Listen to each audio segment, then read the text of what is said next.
Okay, well, happy Friday to everyone and happy New Year's from the American Brachytherapy Society and the wonderful faculty that are going to present today, Dr. Lymberis and Dr. Hsu. We're just so excited for today's content. The title, of course, is an ultrasound-guided freehand implant approach for gynecologic HDR brachytherapy. And again, we have just two outstanding speakers and experts on the subject. And I'm going to turn it over to them in a second. Just a few announcements from the American Brachytherapy Society before we begin. My name is Peter Rossi, and I want to officially invite everybody to our annual meeting, the American Brachytherapy Society annual meeting that's in Vancouver this year. The title is going to be Delivering the Right Care for Everyone, Advancing Brachytherapy Access for All. The scientific program chair is Mitch Kamrava, and the co-chair is Beth Anderson, and they've done a phenomenal job putting together an agenda and a faculty that will really impress you, and that will be June 22nd to 24th in beautiful Vancouver. So mark your calendar, and I want to remind everybody abstracts are due. The deadline is February 2nd. We've already had an amazing response, so get yours in with your team, and we look forward to hearing from you at the annual meeting. Two quick announcements on upcoming symposiums. Dr. Michael Folkert is leading a symposium series titled Brachytherapy, Everything, Everywhere, All at Once. This kicks off on February 14th. The first topic will be on CNS and intraoperative radiotherapy, then cardiac intraoperative radiotherapy and other topics, and further a couple of sessions on GI brachytherapy. So a must see. And so keep your eyes out for announcements, further announcements, but that starts on February 14th. We have a physics webinar that's going to come to you on April 11th. On 11th or 12th. This is April 2023. The topic is AMP attestation and the role of the ABR. And very fortunately, we have Jeffrey Abbott, who is the Associate Executive Director of Medical Physics for the ABR. That's going to have a conversation about that. Further, we're going to have a prostate workshop, hands-on workshop, the next iteration of it, in September of 2023, and then a GYN workshop, another hands-on in-person workshop in early 2024. And that segues into our wonderful faculty today, both members of our Council on Education in Gynecologic Brachytherapy. Dr. Lymberis is actually the chair of that committee, and she recruited Dr. Hsu, who's also so active in the brachytherapy, and I just really appreciate everything you do to come together today to bring this wonderful title. So let me turn it over to both of you, and thank you to all the attendees and the industry support today. So welcome. Thank you. Thank you so much, Peter. I just wanted to mention that we're very honored today to have Dr. I-Chow Su, who's a professor of radiation oncology at UCSF. And I had a pleasure of meeting Joe, actually, because we were paired through the Next Gen program. Another reason that you should become an ABS member and benefit for all these collaborations and opportunities to learn from each other. And I was so impressed with him and everything he has done in our field. He really has done groundbreaking work in prostate HDR brachytherapy, running a multi-institutional trial, which was the first trial of HDR brachy for prostate cancer. And today we'll also mention on how those techniques, especially with rectal ultrasound, can be so helpful and transformative in developing image guidance implants for gynecologic tumors, as well as the application of inverse planning for gynecologic brachytherapy. So thank you everyone for joining. Any questions that you would like to mention, just you can enter them in the chat, and we will also have time to engage and discuss together. Joe. Great, thank you, Stella. That was great. Thank you for the opportunity to talk the things that I have done. I'm gonna go ahead and share my screen here. Here we go.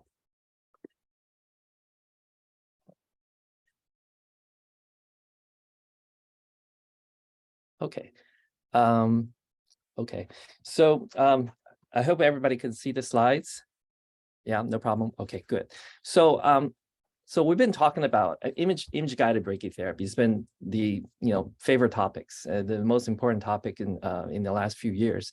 But I think about image guided brachytherapy has two components. One is image guided placement of the implant, which is what we're going to focus on, and then we're going to talk about a little bit about 3D planning, which is using the inverse planning software that we've been using. And I'm going to start out talking a little bit about our general approach toward doing a brachytherapy implant. And I'm going to give some tips on using the ultrasound in gynecological malignancy. And then one of the important topics is also the placement of the tandem, which a lot of people have difficulties. And I think ultrasound really, really helps. And then finally, I'll talk about the interstitial catheters and why we put catheter where we put them. And then the last part, I try to leave a session. I'll talk about the inverse planning approach. Okay, so freehand implant. What is a freehand implant? So freehand is actually the most fundamental way of doing brachytherapy. Brachytherapy involves placing a catheter in a tumor, and we can use all our senses to kind of help us to get those catheter in the right place, and that's what I mean by freehand. So the catheter placement could be guided by vision. For example, if you have a skin cancer or a lip cancer or a vulvar cancer, which is very superficial, you can easily place the catheter between 2 points, the entrance point and the exit point. So once you make that connection, then you can place the catheter using the trocar. So that's kind of on the simplest level. Another way, let's say a tumor is a little bit deeper. Let's say this time we're talking about tumor that you cannot see as well. You have to use palpation, for example, in breast cancer or in sarcomas. And so those are kind of more underneath the surface. You can't see, so you have to use palpation. So you got to use another sense. You're using a sensory to figure out where the tumor is, and then again place the catheter again between 2 points, usually the entrance and the exit points. So there are another level. Let's go to another level. Let's say we're doing head and neck implant. Let's say with base of tongue implant, and you can't really even see your hand. Like you lose your vision. You have to use your proprioceptors. So what I mean by that is, like, if you close your eyes and you try to put your 2 index fingers together, you'll be able to do that. So now replace one of the index finger with a catheter, and that's how you're able to kind of place these accurately in base of tongue, for example. And the other thing I would like to mention is that the catheter, it doesn't have to be just 2 points. It could be, you can add additional point C. What I mean is that even the trocar is rigid, you can actually make curvatures. And you can, if you look some of the early work by the French head and neck brachytherapists, they were able to put a catheter in the soft pellet, in the tonsillar arch. So those are done by rigid needles, but the path of the catheter is actually bent, it's not a straight line. Okay, so brachytherapy is super, flexible. We can adapt to all kinds of geometry. So now in the era of image guidance, basically we're using imaging to help us place the needle. We can determine the entrance point, and then we can't see the exit point, but we're going to use imaging to have, to actually try to help visualize. And that's what image guidance is. So that's what I mean by freehand image guidance. So the last category is using needle as a guidance. This is something that I think a lot of brachytherapy know. When you put in one catheter, oftentimes you can use that one catheter as a kind of guiding post to place the subsequent catheter either parallel or near the same area. So that's what I mean by needle guidance. So when I talk about freehand, usually means no template, because template actually kind of gets in the way, and because we use flexible catheters, you can't rely on the template as well. So that's kind of the base of how I do all my implants, and that's why I'm interested in doing freehand. So let's talk about ultrasound guidance. So I'm going to start out actually kind of where this whole thing started, which is actually in prostate brachytherapy. And so how do we use image guidance? We have to see what we're trying to implant, and that's the beauty of ultrasound. You can see real live image of the target that you're trying to implant. You can use the anatomy, and you can also see the pathology. You can adjust your implant based on the pathology. And the key thing is that you also have to be able to see the catheter. So you put the catheter where the tumor is. So now that may be easy, but you have to remember that you can do this very fancy implant, but then it will be very difficult for the therapist or the physicist to actually connect the catheter correctly to the afterloader. So it's important to be considered with your instrument point selection. You want to put them in an organized pattern. And this is what I'm showing here. Like when we select the instrument, you have to be very careful how you do it. And you want to put in an organized pattern so that it can easily identifiable by the therapist and the physicist to make sure that you're not, make a mistake. Okay. But when you put the instrument point, you also have to be aware of the surface anatomy and also, of course, the anatomy underneath. For in this case, we'll worry about the pubic arch and the bulb of the penis. But once you get to the next level, this is, for example, at the apex of the prostate, then you want to shape the catheter in the target shape of the target. And this allows you to kind of minimize the number of catheter. You minimize the trauma that you have to, for placing the catheter, and allow you still cover the target, with minimum number of trauma. And also, of course, you can adjust your catheter position based on the pathology. If there's extra capsule extension, you can do that. And finally, the needle stops at various level, and you use image to guide the actual stop. A lot of people ask me, how far do you push the needle? Well, I push the needle until I don't see the tumor. The needle doesn't want to go beyond the tumor. So that's what's beautiful about using ultrasound. So doing these kind of implant, these freehand ultrasound procedure, what you realize is that the catheters are not straight. Each one of these are curved, and just showing that if the entrance point is green and the stop point is red, you can see the catheter actually curve in the patient. You kind of weave the catheter in the tissue. And why we're doing that? Well, everybody heard about the pubic arch interference, like in prostate cancer. When the arch is very tight, it's very hard to get the needle into the prostate while maintaining a parallel and rigid structure. This is another example. If you look at this patient, the perineum is only about 1 centimeter, and the prostate is 3 or 4 centimeters. So the needle must diverge. So the lesson from this is that to optimally place the catheter cannot be always parallel, and they cannot be always straight. It has to be curved. That's what non-collinear, non-parallelism, and that's something that's built into the freehand technique. Okay, so after you place the catheter, you still have to secure the catheter so it doesn't come out. And so you have to come up with if you don't use a template, you have to have another way to secure it. And what we decided using was using a dental putty. These are dental putty that has a 3-minute cure rate, meaning that they dried up and it gets hardened in about 3 minutes. And that by itself is not going to hold the catheter. You need to have a adjustable collar. So we usually make out the little silicone tubing that we apply over the catheter. So that allows us the catheter to be whole with the friction, but you can still adjust them if you put the obturator and you can adjust. So that's what's nice about this approach. And the other thing nice about using this is that we can actually conform the shape of the putty based on the patient's skin contour. So that actually decreases the chance of having abrasion. And also by grouping the catheter together, you don't have to sew each individual catheter to the skin. Not like head and neck. Sometimes you have each button has this, suture. You don't have to. You can actually put them in a group, and then you can put putty around them, and you secure the catheter with fewer sutures. So again, minimize trauma and try to keep the process easier, smoother for the patient and the operator. And then finally, I mentioned before, you should have a standard pattern so that you can adjust, so that your therapist has a way to connect. This is to demonstrate how we do this. We put the catheters in. These are the friction collars. We push the friction collar against the skin, and then we apply the putty. You don't always have to use the little temporary, grit to kind of hold the putty in place. You can just mold it around, and then you secure the whole thing using suture. Okay, so we've been using that technique for a long time, and that's how we started out in prostate. So now I'm going to change a little bit, talk about ultrasound for gynecological cases. So there's actually a lot of literature on this, and I'm going to just quickly summarize some of the ones that helped me.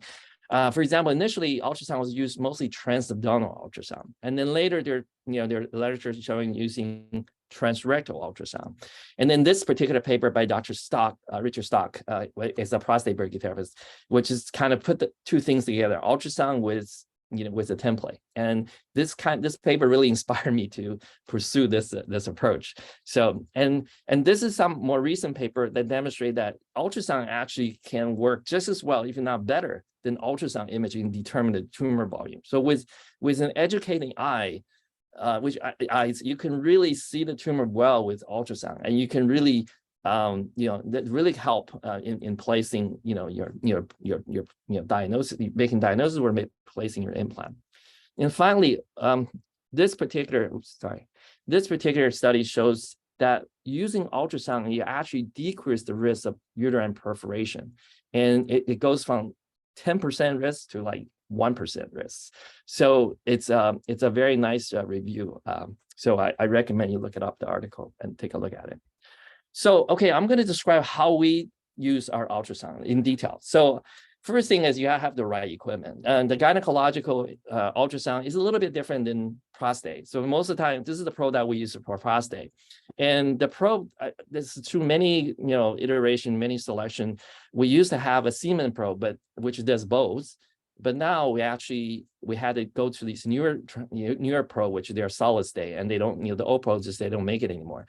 So it took a long time to find it. Some key features of the ultrasound probe for GYN case, they have to have a low frequency. Usually we use frequency of around 5 megahertz because the uterus is further away from the rectum than the prostate. So you want to be able to see further. The other thing is that it's nice to have a 360 field of view. So most of the prostate probe only has the anterior, 270 or 180. So they don't see as well. Why you need a wide field of view? So you don't get disoriented. It's actually very easily to disorient because you don't use a stepper, and your probe can be in the pelvis, and you can't figure out, you can't tell which side is the anterior. And now, of course, that makes it harder for you to kind of figure out what's going on. And then there's all different kind of ultrasound, but this is particular ultrasound probes that actually designed for GI purpose to look at rectal cancers and GI situations. So, but this is the probe that we currently use, and I highly recommend it. So know your ultrasound. Of course, you're going to do ultrasound, you need to really be familiar with the equipment because you have to be able to see what, very much is operator dependent. So you need to understand how it works. So I talk about probe selection already, and then so freezing, unfreezing, that's a pretty common sense. This is the freeze unfreeze button on this particular unit. The frequency, again, you got to be able to adjust the frequency so that you can see what you want to see. And usually you want to have, instead of a very magnified view like in prostate, you actually want to see far. So it's actually not a magnified view. You want to have a larger field of view. You want to see further, not close. And so you want to use low mag. And then gain, of course, gain is this button that turn on most of the time when you adjust the gain, and actually just changing the brightness of the screen. But there's actually also a button that changes the power output of the probe. So you have to be familiar with that. Now, this particular thing is called a time gain compensator, which is this part right here, allow you to adjust the intensity of the image brightness relative to the source of the ultrasound energy. So this part will be closer to the probe, and this will be further away from the probe. So if you want to see something brighter, you're going to increase this. So this is a neutral, this is minus, and this is positive. So typically we set it up like this. There's a peak right around 2 or 3 second, third button that allows us to see where we need to see. And then the rest is kind of in the background that kind of help you orient again during the procedure. And then finally, you should use a lot of these newer machines. Of course, they pretty much all have it now, color flow with Doppler, which allow you to see blood vessels very well. I'm going to show you that later. Okay, so how do we set it up? Just kind of a lot of you may know this, but this is how we do it. We put so this probe is sterile, and then we put a sterile probe cover over it, and then we drape it with a telescopic drape. We drape that over, so the whole thing is sterilized. As I mentioned before, we don't use stepper. The reason we don't use stepper is that because the uterus actually could be very different angle. This is one of the challenges, that the uterus is usually antiverted, and it doesn't always lie straight. It's sometimes deviate to left or right, and then And then so you really have to be able to try to move the probe in the plane that you really try to image. And not only that, you also want to image the catheters. And if you're the best way to see something is actually in the orthogonal plane. So you want to try to establish the ultrasound has to hit the target, that channel, from a perpendicular. So that will give you the best chance of actually seeing the top, the object. So, okay, so here's some common tips on gynecological trans-rectal ultrasound. First of all, you have to re-empty the rectum. This is learned from prostate brachytherapy. You have to make sure the rectum see. Now, I don't usually ask patients to do a lot of bowel prep. I just ask them to go to the bathroom and empty it out. The reason is because they're usually on chemo RT, they already have diarrhea. And if you give them a lot of medicine, they just can have diarrhea the whole time. So generally, I just ask them to empty. If they don't, I need to check that before we start the procedure. And of course, you want to apply a lot of, ultrasound jelly to make sure you have good contact, avoid, air bubble, air gap. And then, so one lesson I would say, a suggestion is that when you first start, you may want to do this before you prep the patient and after you prep the patient. It's just that you may find something that you have to clean out the rectum again, or you had to do something just so that you get used to it. So when I first started, I actually did it twice. I do the ultrasound before the patient's prep and then afterward, just to learn that how much prep or how much I have to do to make sure the imaging quality is adequate. So the other thing that's important, again, try to help you orient once you get into visualize the pelvis. Place a Foley catheter. The bladder balloon in the bladder, it's very good reference. You can see that very clearly on the ultrasound, and that's a good way to kind of tell you where you are. So when you put ultrasound, one of the things that you visually know where you are that whole time, and in order to get things in the right place. So this is another trick learned from prostate is you fill the bladder with some water, and the water helps reflect the ultrasound energy, and that help you see the structure better. The other thing that helps is that the uterus is usually anteverted, and if you fill the bladder up, usually push the uterus posterior and allow you to image it better. Okay. And in the whole point of the ultrasound is to know, where the position of the uterus is. You try to get an orthogonal view, like in a true axial or sagittal, usually just a true axial view of the uterus. Okay, so you have to position that probe accordingly, and that's really the key. I encourage everybody to practice. I always this is really not something that I can kind of teach you from a book. You really have to read it and then do it, and then I'm sure you have more questions and maybe ask somebody, or come to an issue that you can't resolve, but you really have to, and every patient is different, so it really takes a lot of practice. Okay, this is an ultrasound view taken by the old Siemens ultrasound, and this is like 2 decades ago, basically. But it shows you all the stuff that you want to see. So you need to identify all the structures to help you orient, so you know what level you are. Are you near a bladder level? Are you at the top of the uterus? Are you at the vaginal level? So you need to identify the structure right away. So this is, for example, the vagina. The vagina is the classic, it's kind of collapsed like a folder, like a socks. That's when it's not, when it's not used. And then when you get to the cervix, you start seeing something round showing up, okay? And that's the beginning of the uterus. And, you don't always see a perfect sphere, obviously, circle, because, it's angled. But as you go advanced, you start identifying that's clearly the uterus. And of course, the thing that you're really interested in is the uterine canal. And it's really sometimes hard to see the uterine canal if it's not a true orthogonal view. It's like you cut it at an angle. So you want to be able to put that probe parallel to the uterus. And the other thing that by putting the probe parallel to the uterus is that it tells you the position. If you look at the probe, how it's positioned in the rectum, when you look down and look at it, you can tell the uterus is going to the left or going to the right, or is anteverted. So that tells you the angle that you have to make your dilator or your sound, so that you can do it. So when you place catheter, you really are following anatomical structure. So like in trans-rectal, of course, you're trying to follow the uterine canal, but in the transvaginal ultrasound, you're trying to find the urethra. Okay, so which is also the Foley catheter. Okay, so this is just a video of the sounding of the uterus. Okay, so I'm going to show it real quick, and I just want to see what do you guys get out of this versus what I think about what you learn by doing this. Okay, so I don't know if you want to see again, but so clearly you can see the uterine canal and you can identify this as the uterus. But what is more interesting for me, it's actually the position of this uterus. This uterus is actually deviated slightly to the right side of the patient, you see? So that's when you sounding the uterus, you have to keep that in mind. And then, you know, and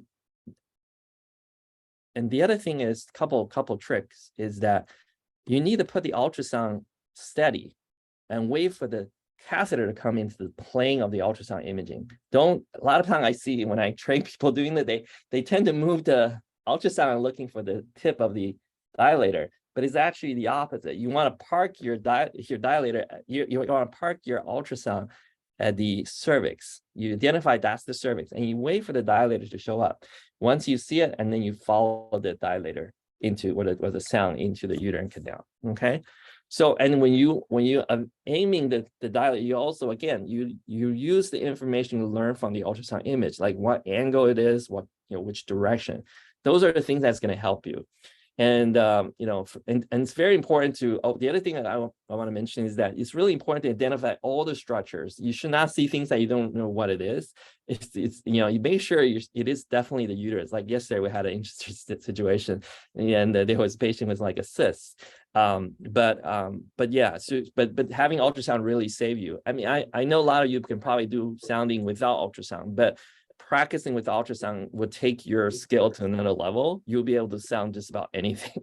And you'll be better at sounding than your gynecological oncology colleague, for example, because we're actually dealing with a lot more challenging situation because we have tumor that's, you know, eroding in the os and the canal. Joe, that was great. Can you play it one more time and then just show the landmarks? I think we do see the sound. Yeah, I see it. Okay. Entering the cavity. Oh yeah, sorry. Wow. If you could point that, it was just a request to play it one more time. Yes. So this bright thing is the shadow casting by the dilator that I use, and you can see there. Okay, let me Oops. Oh shoot. I tried to hold it, but won't let me do the stopping the video. So you see part of the vagina and you see a part of the uterus. Yeah. So what I did before I put the dilator in there is I already figured out where this uterine canal was. So the first pass, I already learned the anatomy. And then the second pass is try to guide the ultrasound, the dilator to the right place. You see, you start out at where the vagina and the cervix interface. You can see a little bit of vagina on the side, and then there's cervix more to the right side, okay? So a lot of the time, it's just finding out where the uterus is. And the other thing is that sometimes you can't see the canal, and then what do you do in that case? You gotta make sure that most likely it's gonna be in the center of the uterus. So you wanna make sure that tip of your dilator with the sound is pointing at the center, not on the side, or posterior, where oftentimes people perforate. Okay, all right, very good. Okay, So, okay, this is a couple more. So first couple, I was saying how a lot of you know how to sound without using ultrasound. And I think important tip for people coming up is that you need to position the patient in a way you have maximized your chance of success. Meaning that you need to have the patient's pelvis at your eye level. If you're standing up here and you're looking down, what happens? Your dilator is going to go to the back, because it's very unlikely that you'll be able to angle up. So rule number one is make sure the table is high enough that you can actually point the dilator anterior toward the belly button. So this is rule number one. So like if you're sounding here where you operate, make sure the position is correct. They give you best chance of success. Yeah, I see a lot of people they try to sound standing here looking down, and that's going to be perfect right in the back. Okay. So I talked about this in the previous slide. Learn the uterus, know where the canal is. And imaging the plane. I usually put the plane, stop at the cervix, wait for the dilator to go up to the cervix. And then this is the second part is what I want to talk about is how do you open up the uterine? Let's say you put the probe into the external os and then you cannot find the internal os. So then what do you do? So one lesson, just always be aware that oftentimes there's a change in angle at the uterine canal, and you need to lift this part up so it will straighten, so that I go in. How do you do that? Well, so imagine you kind of lifting the cervix up with the tip of the sound, the ladder. So you kind of by lifting the way of the uterus, you're causing, it's like a blunt dissection that kind of open up that space. And that, so then you can feel again, you lift and you feel, and you always kind of try to aim in the right direction. And then hopefully you'll be able to find the right channel and be able to go in there.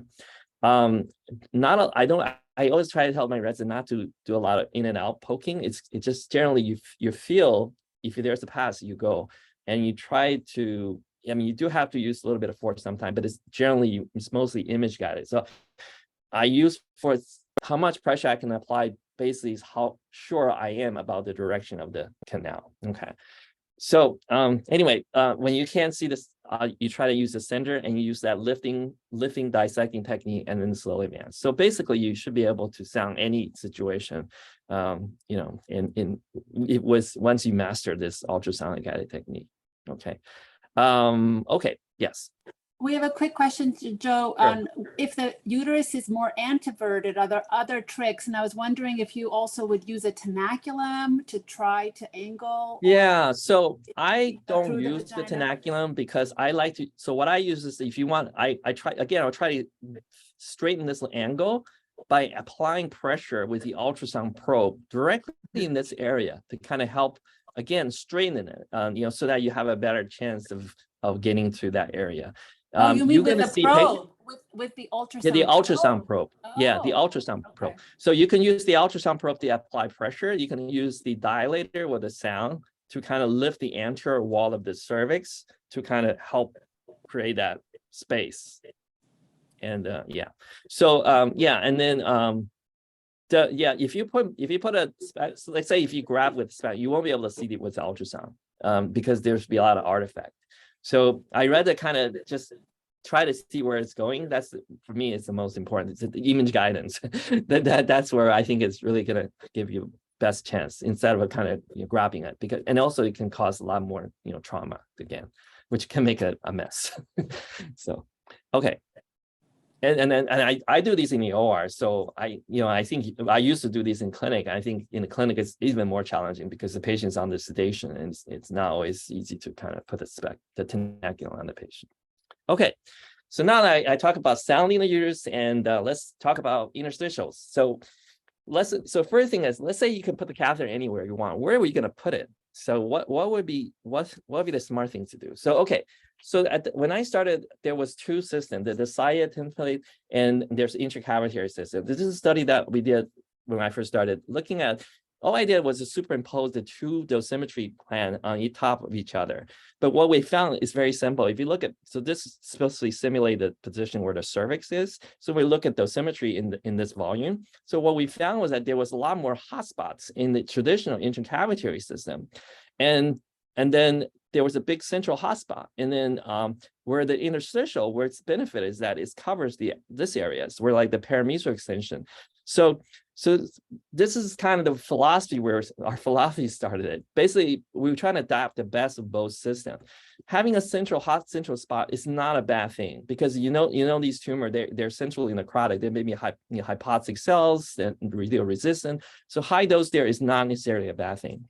So, but sometimes maybe improving coverage. At that time, there was no data. There were no Jack Eschel, Embrace data. Now there is. So the coverage is also important. So you do want to add interstitially. So the lesson is that you want to minimize to maintain the hotspots, well, improve your coverage. So you want to be minimal invasive, and you want to maintain the high dose area. And so you need a place, not a whole lot of catheter, but fewer catheter in the right place. So again, that's the philosophy behind this. Okay. So at that time, there was these new applicator just coming to market. This one is from Netherlands, which is the ovoids with interstitial. There's one channel each side. And then of course the Vienna applicator. So this is the early days of image guidance. So I didn't have that. So we just put interstitial. My idea was simply add an interstitial catheter. And I didn't want to add a lot of catheter because I know that when you place catheter in the vagina, in the cervix, sometimes there's bleeding when you remove them. It happens like 5% of the time. And so I would like to minimize, for many reasons, that philosophy and less trauma. That's what I mean.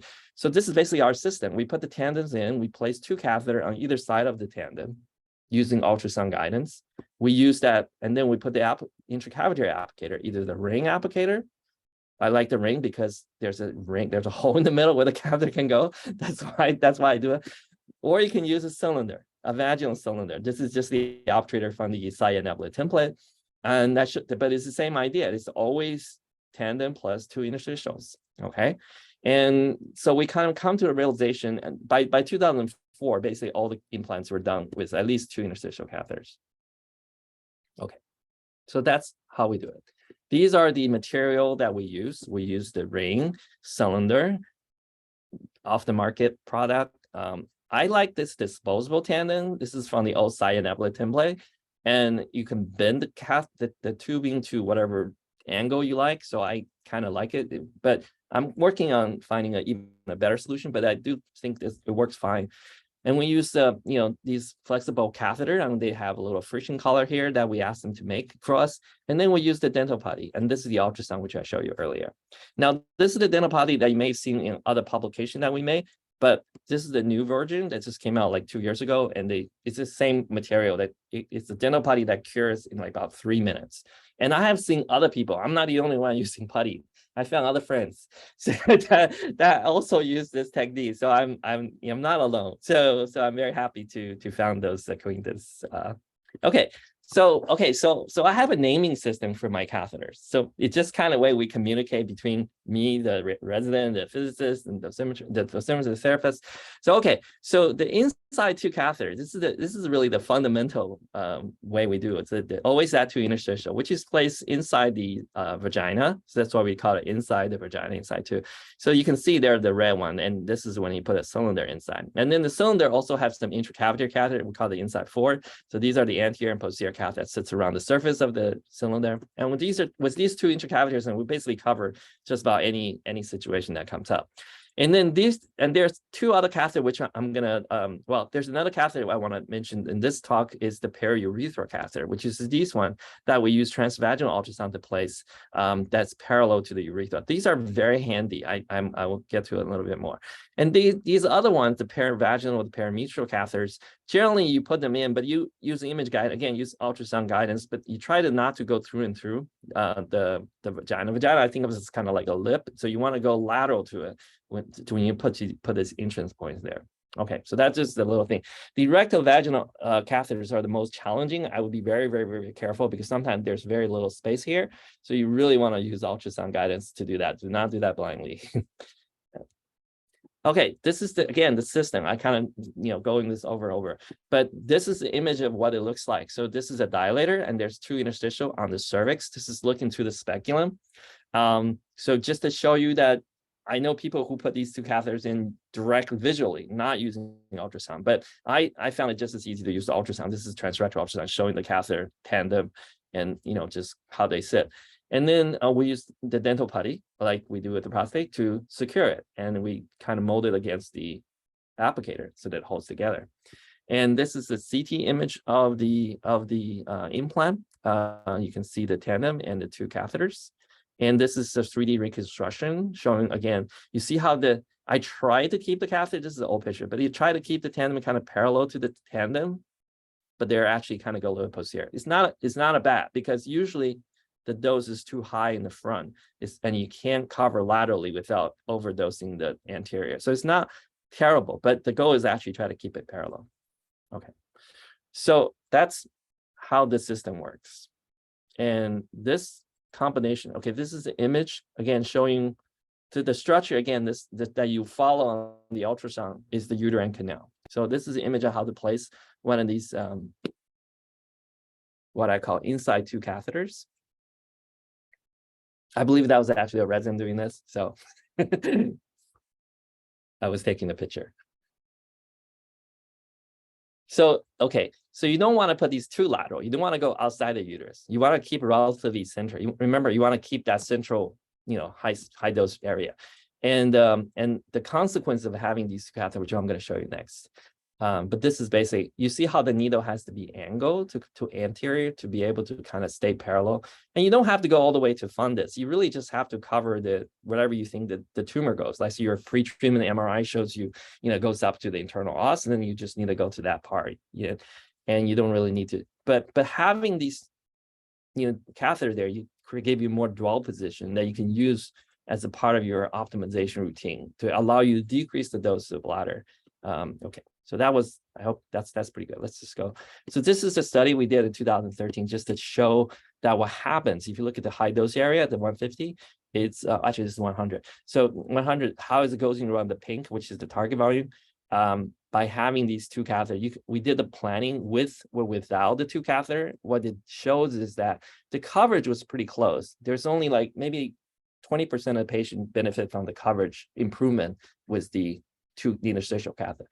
But in almost every patient, there's a less bladder dose and rectal dose. So you're able to spare better without. So that's why we decided that we will continue the practice of putting these interstitial in. I think it's so that's what I do. So this is something that we found more recently. This actually, I got to go a little bit quicker. So this is using a Doppler to show you the blood vessel. So when you place these catheters, you want to be very careful not to go over the go into the blood vessels. Okay. Yeah, 20%. I mean, sorry, about 5% of patients I think have these blood vessels. Okay. Okay. This is. Let me just kind of go a little faster here, but this is just like 6 cases that I did last year. But what I want to show you to point out is that a lot of disease tend to travel anterior to the anterior vagina. And how do you deal with that? Well, this is what the periurethral catheter is. It's pretty easy to put in because you can follow it pretty easily. You just have to select the entrance point very carefully, right around the Foley entrance. Like you just put it like just a few millimeters, and you're still inside the vulva. And you just follow the tip of these catheters. And that allows you to cover the anterior part of the vagina. And also, a lot of time you have tumor that's in the anterior part of the uterus that you want to get good coverage without overdosing the bladder. These catheter really helps. Okay. Yeah. Follow the urethra, and then so your first image was transvaginal ultrasound, and then you switch to trans-rectal ultrasound to follow in if you have to go into the uterus.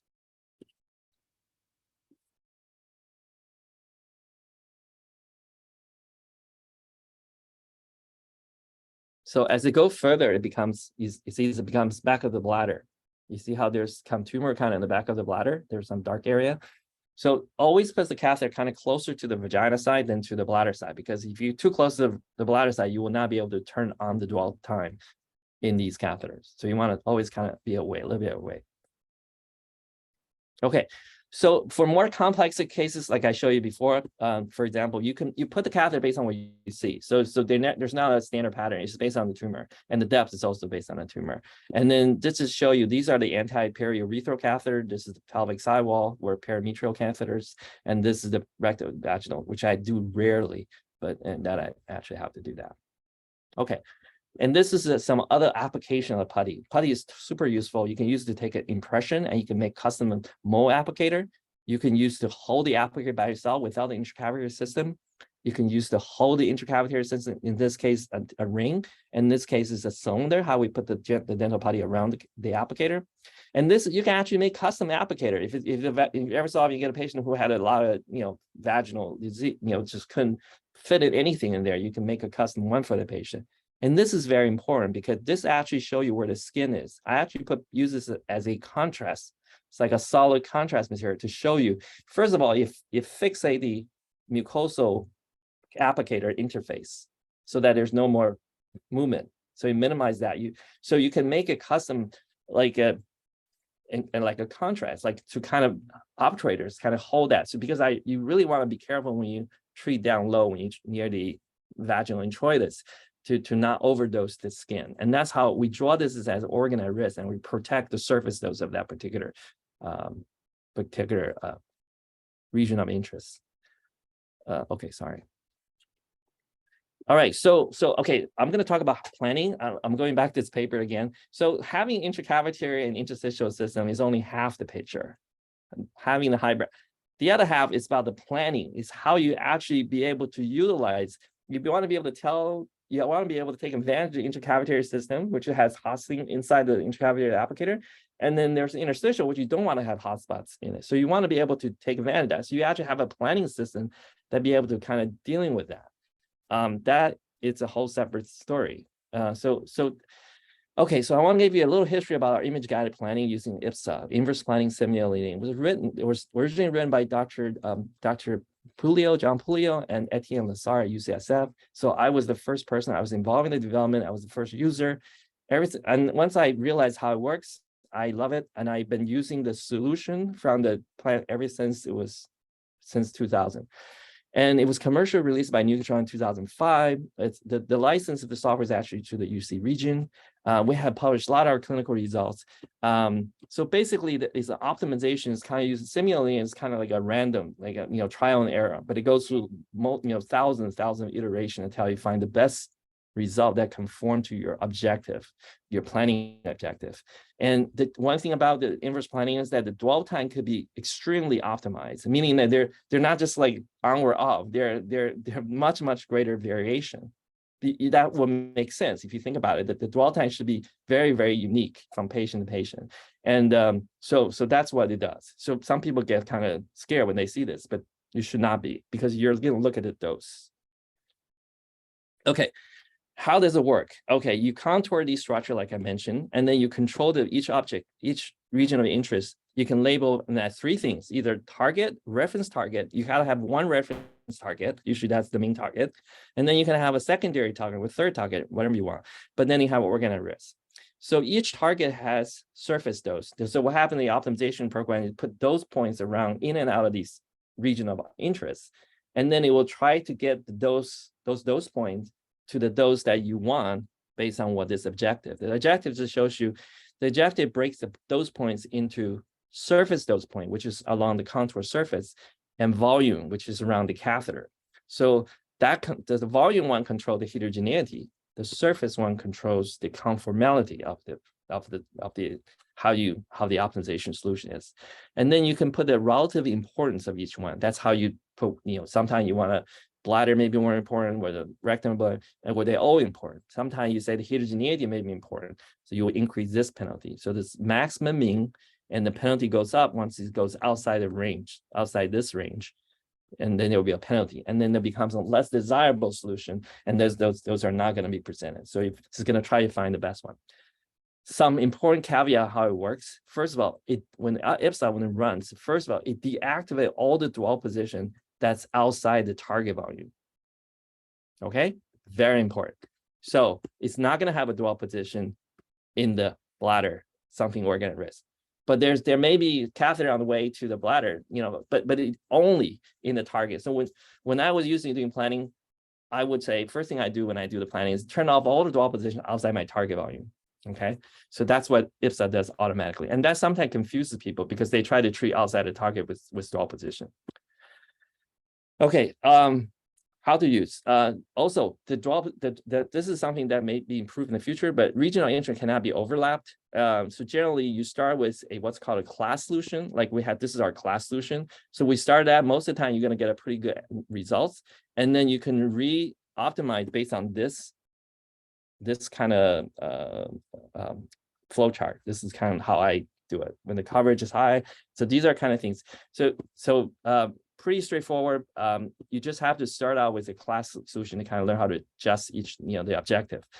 And a couple key things. I always very careful with the skin mucosal dose. And you can see one of the things that we contour here and we control is the applicator, which is the ring portion of the applicator. And we control the surface max. So we can control the contribution from the ring. So instead of just being completely, dumping to the ring, we can make sure that it's not over. You have a limit on what it's, because there's dwell position. The other thing that's very important is like what I showed earlier with the putty. We want to know where the catheter enters into the skin. That's a wound, and you don't want to put high dose on a wound. You want to make sure that you avoid doing that. You can treat the skin without actually treating the wound to super high dose if you use inverse planning. And then, okay, and you can take advantage of the system by boosting, where tumor is and sparing more using this technique. Okay, so why do I like it? It's super fast. It's super flexible. We can use for a variety of situations. Once you understand how it works, it's super robust. You can tweak, and then you decide, okay, I want to go to point back to where I was 2 steps away. You can actually put it back in and it will get back to the same results. So it will be very different if you manually tweak the draw all the time. So I think it's less operator dependent, and it's inverse planning. There's all kind of advantage of having inverse planning. And we show that it works. We tested in multiple clinical situations. We published our result. This is a head and neck. This is a rectum. This is a breast. And this is a nasopharynx. We use them for all our implant. So it's multi-purpose. It's not like a simple dedicated software. It's actually, it works for everything. And that's what I think that's what it should be. I mean, I can't imagine you have an IMRT planning system that only work for head and neck, but not for GYN or something else. So that's what I think it needs to be. Okay, this is some of the study that we did earlier. I don't know if it's that important, but just show you that there's less variability in this solution. You're more likely to get consistent results, and they tend to get good results. This is a study we did with a group in Spain. They treated these patients, they show us the plan, and then we actually run IPSA on these plan. In every case, the IPSA was able to generate better plan. We actually handicap the IPSA. We do not tweak, we only use the classic solution for all of them, and it still came out better. So anyway, and this is our experience with cervical cancer. We always use the ring plus 2 catheters, and we 100% results completely based on IPSA. There's no manual adjustment of the dwell times, no dragging the isodose line or changing so again, it's something that it would be hard for me to accept if someone did an IMRT plan and they actually go in there, change the leaflet, we're adjusting the dwell time. I just, that's why I think it needs to be inverse planning to really take advantage of the imaging. Okay, so that's the end. Sorry, I ran a little long. There was a lot of material I really tried to cover in the time that was given, but if you have any question, you're welcome to ask. Thank you, Joe. Yes, we do have some questions, specifically how long the process of planning takes from imaging to treatment. And also, have you looked at HIPPO versus IPSA optimization? Right. So we actually try. Okay, well, let's talk about the workflow real quick. So the CT is, so we do most of these procedures in the OR, and the patient comes down after the OR. So we have to work pretty fast because the patient has to go to the recovery room. They come down and we do a quick CT scan. So the first thing is segmentation. We have to do contours, and then optimization. So before optimization, you have to digitize the catheter. That's done by the physicist, the dosimetrist. The optimization actually run less than a minute. I mean, it's just a few seconds really for each round of the optimization solution once you set the objectives. So it's a very, very fast. I'm sure you see demos on this, and it's the key thing is that remember those couple caveats I point out about the contouring and what happens, like how do you envision this treatment delivery, and make sure, but for us it's really fast, and then we spend the rest of the time doing QAs before we treat the patient. So it's really fast. I mean, it changed my life for sure because it took hours before IPSA got here.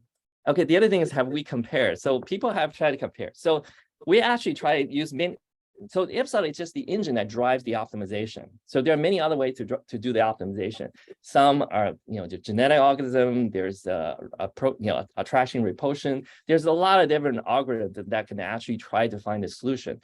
So that part is separate and need to be tested. So that has to do with the math and the computer science. So the other part is, how do you present the software, the interface? How do you make it easy? So I go around, I see some people don't use IPSA, and I kind of observed and I said, why don't you use IPSA? And I realized what's happening is like that they want dwell position outside their target volume to be turned on. So they feel like that was somehow contributing to coverage, and they wanted that. And that was something that's not built in there is a thing called a margin activation in IPSA that allow you to do that. But once you do that, you started having a draw position that's kind of outside of your target volume. So they could potentially be near your organ at risk. So it becomes a little bit confusing. I personally think that I would have contoured that a little differently. And I also feel that there may be ways in the future we can fix that interface to make it everybody kind of thinking, similar approach. I really just, it's not that it doesn't work. It's just that it really, you have to understand it well to kind of, and a lot of time people are taught one way and they just kind of stick with that way to doing things.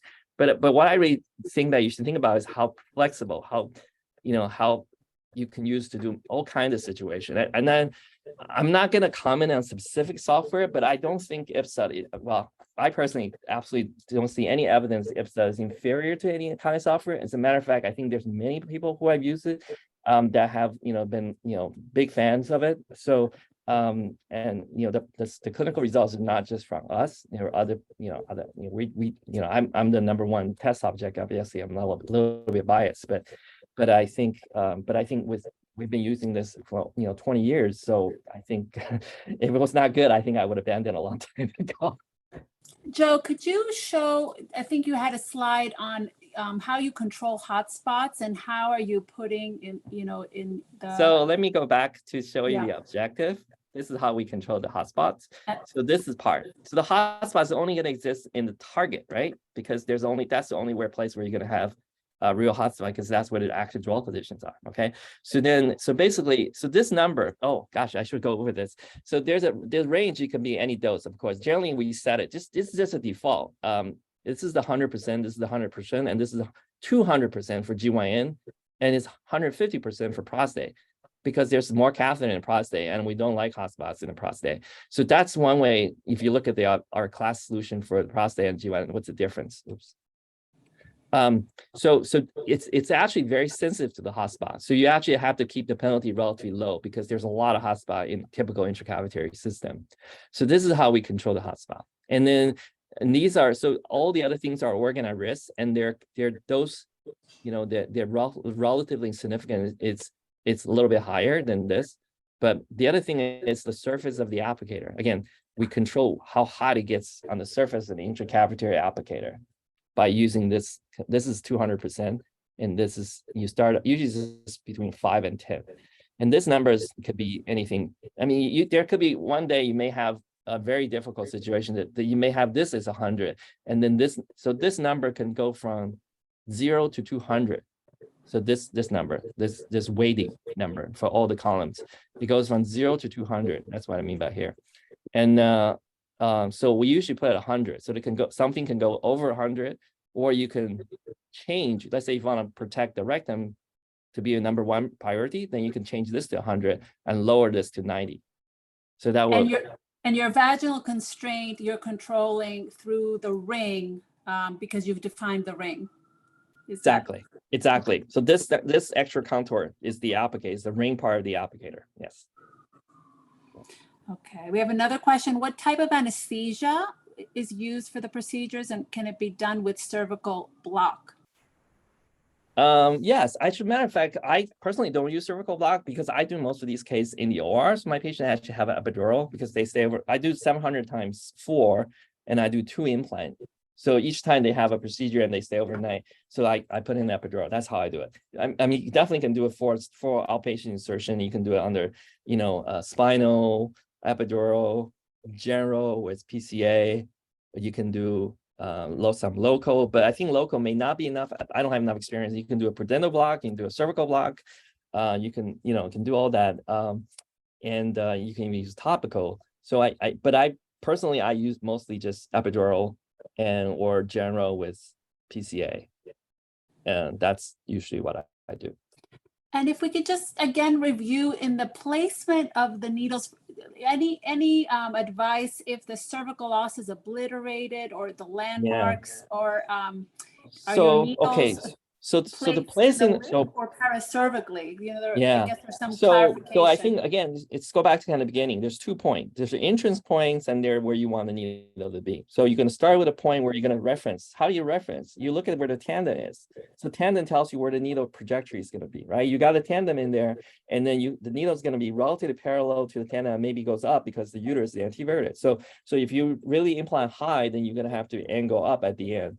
But if you're implanting just the parametrium with the pelvic floor, then you just really meaning just following the vagina. So your entrance points needs to be there's a picture of this. So your entrance point needs to be relative to the vagina. Vagina is here. So that's how you're gonna push the needle into the skin, and then you bring the ultrasound. In this case, you do bring the ultrasound down to you see the tip, and then you follow the tip in. But for the inside 2 needles, apparently what I do is I park the ultrasound plane in the cervix, because this needle is intercavitary until it gets to the cervix. That's the first place where it's actually become interstitial. So that's where you start to follow the needle. And then, so let's say if it's obliterated, you still can identify the tandem, right? And you're still going to be able to identify the uterus. So you can still put the catheters into the uterus, and so it shouldn't be a problem. The other thing, you may want to, instead of use a ring, you may want to use a cylinder. That would be only other point.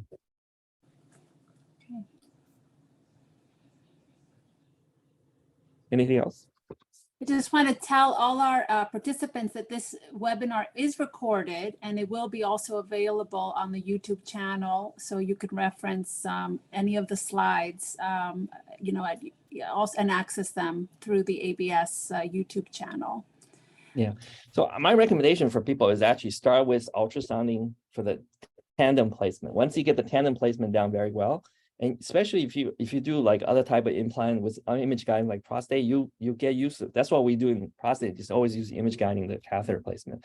So but the first thing is actually get the tandem in and then work on getting these two catheters in, get used to doing that and getting better and better at it. And that will solve a lot of clinical issues. Yeah, we have another couple of questions, I think, to clarify.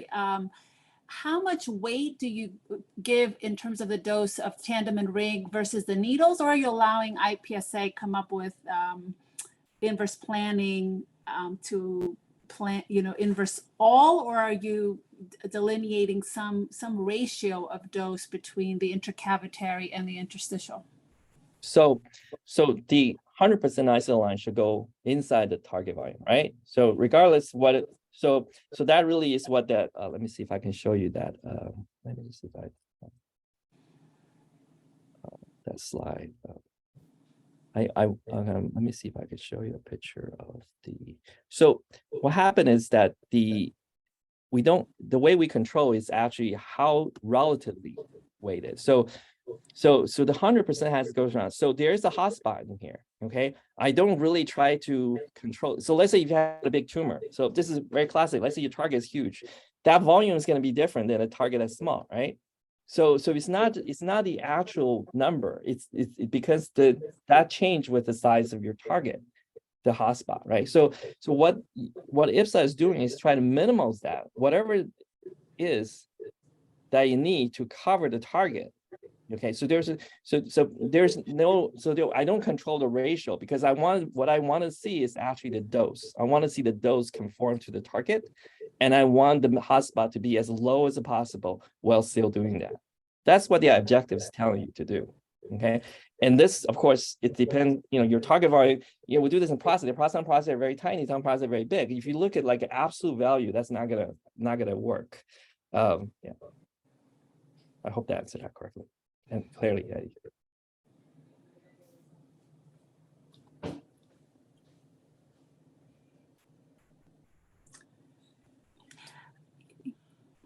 Is there a rule of thumb on distances where you would add more needles, I guess, to cover the parametria rather than the inside two that you're doing with the ring and tandem, and what needle spacing? Yeah. Good question.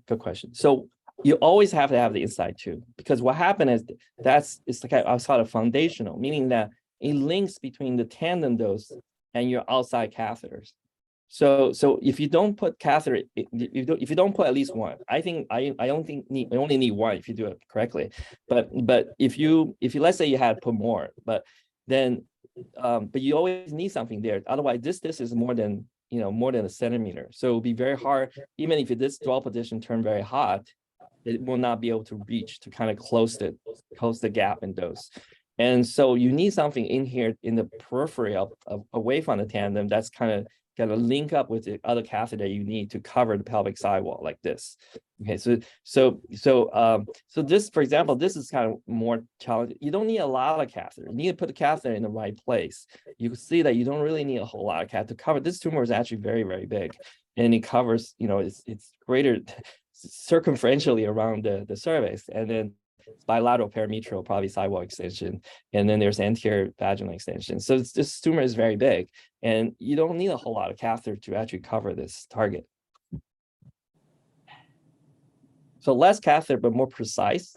And that's why the kind of catheter are multi-purpose sometimes. Again, kind of go to the beginning of what this technique is about.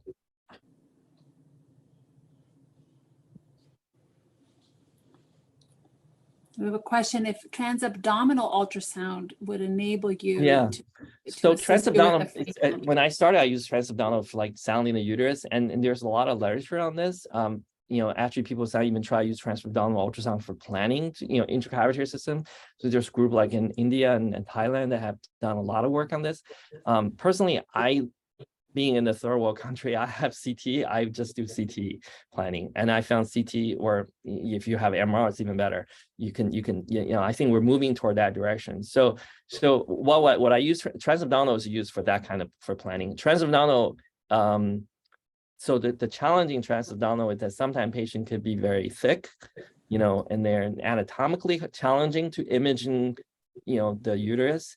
Other situation, patient is very thin. You can easily do that by filling up the bladder.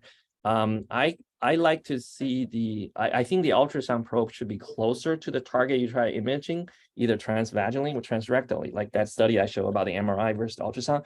That is where the ultrasound wins. Is when the transducer is very close to the thing that you're trying to see. That's to give you the best imaging, and that's most likely you're going to see what you need to see anyway. Yeah, Joe, and also, are you doing an MRI scan for planning after placement for these cases? We did MR in the early trial. We tried. So my referral pattern is I get a lot of referral from the region, and I don't see the patient right away.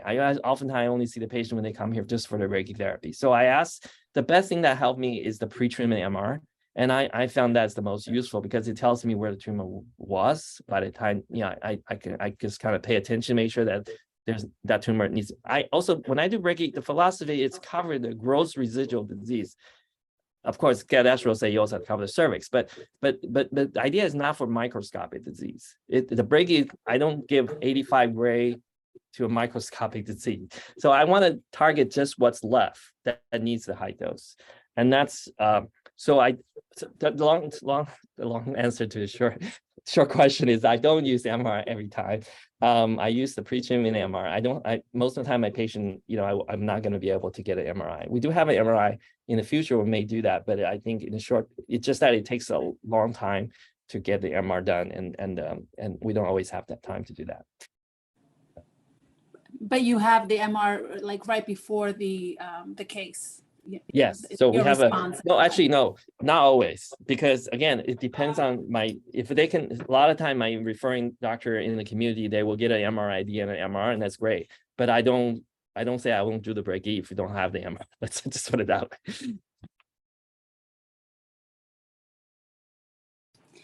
I think we can have maybe our last question. But if you can clarify, how do you secure the catheters when they're placed? And then how do you remove the transrectal ultrasound and your packing to ensure that your freehand needles, don't adjust in position after they're placed? Yeah, good question. So it speaks constant vigilant. I mean, you're a brachytherapist, the catheter can come out. And when you putting the ring, for example, after tandem goes in, you put 2 catheters in. Once the catheter is in place, you keep your thumb on the back of the catheter just so that it doesn't come out, especially when you push that ring in. Because if you push the ring in, the cervix can move superiorly and actually move away from where the needle. So you actually pull out the needle. So you have to always be vigilant about not having the catheter displaced. The other thing is that you don't want a catheter to cross up. I'm sorry, why wouldn't you place the ring first, secure your applicator? I'm going to place the ring. And ring's coming. Well, if you put the ring, it'll be hard to adjust the catheter. So tandem goes in first, and then the catheter goes next with ultrasound guidance, and then the ring slides over the catheter and the tandem into the vagina. And then important thing, which you point out later, is that you don't want to cross these. You want to know which one is left, which one is right? Because once you put the ring, you may not be able to see it. So we always move the friction collar, differently. So for example, the left side we always leave it out here, where the right side we always leave it on the front of it. So to kind of help us identify before we put the putty on the friction collar. Then we slide the friction collar to here, and then we put the putty on there. And then this system holds the catheter well. I mean, at least it's not foolproof. You have to have some, you always have to be careful. But it works well in keeping these two catheters in place, and it's hard to show you on how we do this, but basically when we mold the friction collar, we want to make sure it doesn't go all the way around the black tube, but we do want to mold it against this white part and the black tube, so that to kind of hold it. It's tight, but it's still removable when you can pop it off the next day. Other catheters, traditionally, I used to have catheters. I usually suture them almost like the prostate. I keep them almost a separate group. I just use one suture to keep them on the perineum. It's hard to connect those to the applicator because the applicator can move left and right, and it can actually pull those catheters out. But yes, you do want to always be aware of that can happen. And also when in doubt, do a repeated scan, make sure the catheter hasn't migrated. And they can definitely do that. We show that in prostate many times, but fortunately it has not lead to a clinical, outcome difference. Do you verify the position on the second day? So we did, there's over the years, we have done some studies. We don't routinely do it. When we did the studies, we found that was one thing we modified our technique is the way I secure the tendon. I tend to use a suture to secure the tendon to the cervix. We found that one of the biggest problems is actually the tendon sliding out. And so actually we used to secure the suture on the applicator. We used to put the suture around here, but then we changed the way that's why I like that green tube, because they actually has a hole that allow us to kind of secure it into the cervix. So the whole thing is anchored, so that the tandem is anchored to the uterus, and then the ring is anchored and the catheter anchor around the tandem. Yeah.